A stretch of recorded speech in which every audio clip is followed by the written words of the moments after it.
खोसा साहब, आप माहिर कानून भी हैं, सियासतदान भी हैं, आपका क्या ख्याल है कि ये जो सुन्नी इत्तेहाद कौंसिल या तहरीक इंसाफ की जो रिज़र्व सीट्स का जो मामला है, इस पर जो फैसला आएगा सुप्रीम कोर्ट का, जो भी होता है, आपके हक में आता है या मुखालफत में, उसके बाद कोई स्टेबिलिटी नज़र आती है आपको? देखें, अगर तो आइन और कानून के मुताबिक हुआ है कि होता है फैसला कि प्रोपोर्शनल रिप्रेजेंटेशन यानी मुतनासिब, जिस जमात ने जितनी वोट लिए हैं, जितनी आवाम ने उनको पजीराई दी है, यानी वो फॉर्म 47 में फ़िलहाल मैं नहीं जा रहा उस चक्कर में, तो वो बिल्कुल ही फारिग हो जाते हैं दूसरी जमातें। अब 17 सीट वालों को अगर आपने प्राइम मिनिस्टर बना दिया है तो ये फॉर्म 47 के कमालात हैं। लेकिन उससे भी कतई नज़र आपका जो सवाल का जवाब देता हूँ, देखें, अगर तो इन्होंने सुप्रीम कोर्ट का फ़ैसला जो है आइन की आर्टिकल 51 को जो है रूह को और आर्टिकल 17 की रूह के मुताबिक फ़ैसला होता है और पॉलिटिकल पार्टीज़ को उनका जो है प्रोपोर्शनल रिप्रेजेंटेशन मिलती है, तब तो ये टर्मोइल जो है कदरे कम हो जाएगा और सुप्रीम कोर्ट का भी कद काठ बढ़ेगा कि उन्होंने आइन की बालादस्ती को मुसल्लम किया है।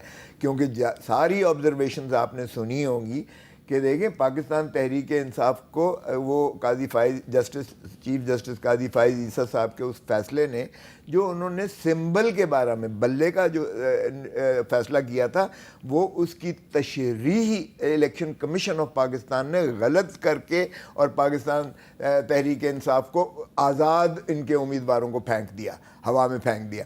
तो ये तो इस पर तो सारे 13 के 13 जजेस जो है मुत्तफिक हैं कि ये जो है इलेक्शन कमीशन ऑफ पाकिस्तान ने गलत किया। अब काजी फाइसा भी मुत्तफिक है?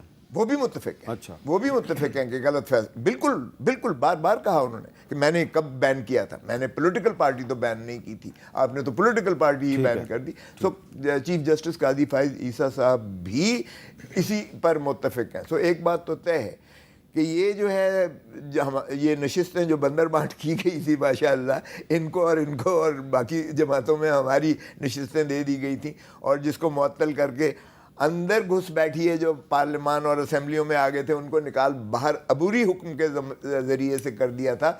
इनको तो बिल्कुल तयशुदा है कि बिल्कुल नहीं मिलती हैं। सो मैं समझता हूँ कि अगर आइन और कानून के मुताबिक फ़ैसला होता है तो कदरे इससे फ़िज़ा में खुशगवारी आएगी। लेकिन अगर दूसरे मीर साहब मैं अर्ज़ करूँ, अगर दूसरी तरफ आप करते हैं फ़ैसला तो ये जमहूरियत का कत्ल होगा। मैं आपको बता रहा हूँ ना, वो फैसला तो वो भी पेशावर हाई कोर्ट ने किया। आइन की नफ़ी होगी, ठीक है, अवाम का मजाक होगा, और जो है 25 करोड़ अवाम का जो है ये फिर और ज़्यादा तज़ब्ज़ब और ज़्यादा टर्बुलेंस होगा। जी तारिक फजल चौधरी साहब, जो भी फैसला आता है इनके हक में आए या आपके हक में आए, क्या उसके बाद स्टेबिलिटी आ जाएगी पाकिस्तान में? देखिए, स्टेबिलिटी पाकिस्तान में तो मीर साहब लाना बहुत ज़रूरी है, और जो अवान के अंदर और अवान के बाहर जमातें मौजूद हैं, पॉलिटिकल पार्टीज़, उन्हें होश के नाखून लेने की ज़रूरत है, वरना ये मामलात को और हालात को एक ऐसी बंद गली में ले जाएंगे जिस तरह अभी सीन फंसाए हुए हैं सब ने, कि फिर ये शायद किसी के पास भी को मौका ना रहे मज़ीद पाकिस्तान में सियासत करने का या मज़ीद जो है। नहीं, बिल्कुल हालात बहुत जो है वो आप ये कहें कि उस मुतशद्दिद ज़हनीयत जो पाकिस्तान तहरीक इंसाफ जैसे सियासत कर रही है, वो हालात को कहीं भी लेके जा सकती है। दूसरी बात, जो ये सीटों के फैसले की सरदार साहब बात कर रहे थे, मेरे बड़े हैं, देखिए मैं इन्हीं का एक जुमला मैं रिपीट कर रहा हूँ कि सीटें मुतनासिब नुमाइंदगी के हवाले से उस जमात को मिलनी चाहिए जितने वोट लिए हैं, उसी मुतनासिब नुमाइंदगी के हवाले से।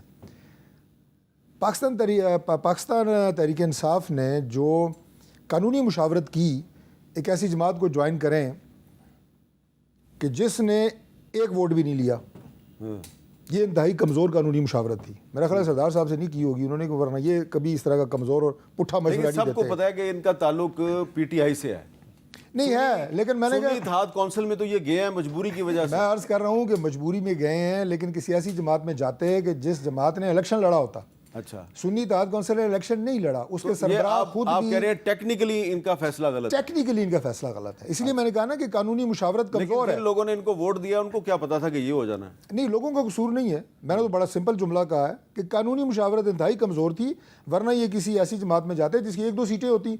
अच्छा, अब सुप्रीम कोर्ट के पास 2 ऑप्शन है। ऐसी जमात को तो वो क्या सीटें देंगे जिसने ना लिस्ट जमा कराई, जिसने ना वोट लिया। या तो इन सीटों को खाली रहने दें, अवान का वो ऐसा खाली रहे, या फिर ये सीटें जो हैं अगर पूरी करनी है तो बाकी जमातों में बांटें। लिहाजा अच्छा, इसके यानी कि अलावा एक टेक्निकल फॉल्ट का फायदा आपको पहुंचाएं वो। नहीं, टेक्निकल फॉल्ट को फ़ायदा हमें पहुंचाएं या ना पहुंचाएं हम नहीं कह रहे, लेकिन टेक्निकल फॉल्ट की कानून में कोई गुंजाइश नहीं होती। ये बात आपकी ठीक है। Yes. अब मैं इधर आता हूँ। नबील कबोल साहब, अब ये बताएं कि जैसा कि खुद तारिक फजल चौधरी साहब कह रहे हैं कि ये पीटीआई वालों से एक टेक्निकल गलती हो गई है, तो क्या वो जो टेक्निकल गलती है उसका नून लीग और पीपल्स पार्टी और बाकी जमातों को इतना फ़ायदा मिलना चाहिए कि जो सीटें आपकी नहीं हैं वो हम आपको दे दें? देखिए, जिस तरह खोसा साहब ने कहा आइन के मुताबिक को, साथ साथ उन्होंने कहा जमहूरियत के लिए बड़ा ख़तरा होगा अगर फैसला इनके हक़ में नहीं आया। तो जमहूरियत के लिए जो बहुत बड़ा ख़तरा है वो तो आपको पता है कि वहाँ पर ये खुद जाते हैं, मुलाकात करके आते हैं और वहाँ से जो इंस्ट्रक्शंस लेकर आते हैं। मतलब जो इनके अपने कायद हैं, वो जमहूरियत के लिए ख़तरा है। आप मुझे बताएं, अगर आप ये समझते हैं कि जमहूरियत के लिए ख़तरा नहीं है तो कौन है जमहूरियत के लिए ख़तरा? ये सीटें सिर्फ जमहूरियत के लिए ख़तरा है? अनसर्टेनिटी मुल्क में पैदा कौन कर रहा है? इंतशार कौन पैदा कर रहा है? हालात किसने ख़राब किए? इंटरनेशनल पॉलिटिक्स के ऊपर कितना बड़ा बुरा असर पड़ रहा है। और सिर्फ इंतज़ार किया जा रहा है कि ट्रंप जीतेगा तो शायद इनको रिलीफ मिलेगा। जो बाहर देख रहे हैं, जो पहले उन्हीं को देख बुरा भला कहते थे, आज उन्हीं की तरफ देख रहे हैं। अभी तो बाइडन है ना, बहुत सारी चीज़ें अभी तो बाइडन है और यूएस हाउस ऑफ रिप्रेजेंटेटिव्स ने इनके हक में करारदाद कांग्रेस ने, ठीक है, हाँ, लेकिन हमारे भी असेंबली ने, कौमी असेंबली ने इसको कंडेम किया है। और हम इस चीज़ को समझते हैं कि बैरूनी ताकतें जो ये हमारे अडियाला जेल में बैठे हुए शख्स जो है इस्तेमाल करना चाहते हैं, इन्हीं ने ही कहा साइफर का पर्चे निकाल के। अगर सुप्रीम कोर्ट का फैसला आपके हक में आता है, आपको रिजर्व सीटें मिल जाती हैं, तो क्या स्टेबिलिटी आ जाएगी? देखिए, स्टेबिलिटी मैं समझता हूँ कि इस वक्त अगर मैं कल फैसला आ रहा है, मैं ऐसी कोई बात नहीं करूँगा जिस पे असरअंदाज होगा फैसले के ऊपर। मैं समझता हूँ ना आपकी बात से फैसला मुतासिर नहीं, मैं नहीं समझ सकता हूँ कि असरअंदाज होगा मेरी बातों से, लेकिन मैं पहले किस तरीके से प्रेडिक्ट करूँ और मुझे पता है क्या होने जा रहा है, लेकिन मैं कर नहीं सकता, मजबूरी है। देखिए ना, मुझे पता है क्या होने जा रहा है।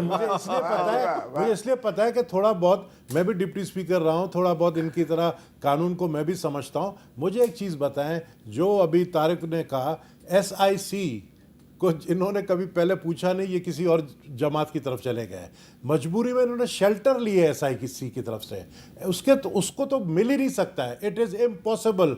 मैं नहीं समझता हूँ कि SIC को ये सीटें, रिजर्व सीट मिल सकती है। ये तो फारिग हो गए। पीटीआई को तो मिल सकती है। पीटीआई तो रही है ही नहीं भाई, सलमान अकरम राजा साहब पीटीआई के वकील थे ना। है कहाँ पीटीआई के? आपने देखा, ये इनसे पूछे, ये पीटीआई के टिकट पे इलेक्शन लड़े। अच्छा, आप इनसे पूछे कि ये पीटीआई के कैंडिडेट हैं। मैं पीटीआई का कैंडिडेट। सर मैं खत्म। पीटीआई के आपने पीटीआई के निशान से इलेक्शन नहीं, आप शायद बैंगन या फिर ये जो दूसरे निशान मिले थे उनके ऊपर आपने इलेक्शन लड़ा। बैंगन से ही उन्होंने काम चला लिया अपना।